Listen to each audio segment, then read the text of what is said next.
I'm Miss Jennifer, preschool specialist with the Bloomington Parks and Recreation Department's Banneker Community Center. On Thursdays, I'm sharing fun snacks you can make with your kids. Today, let's make an easy hot cocoa mix.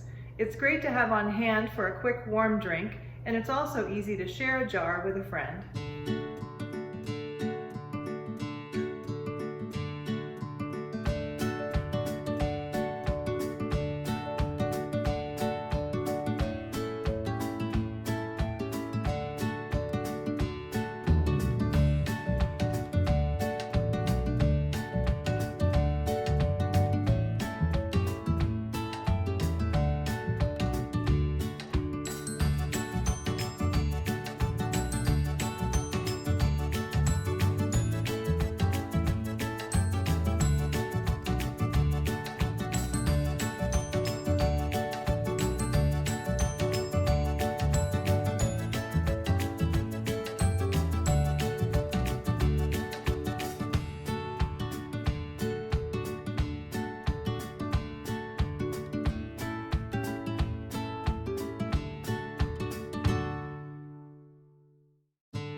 Thanks for joining me today.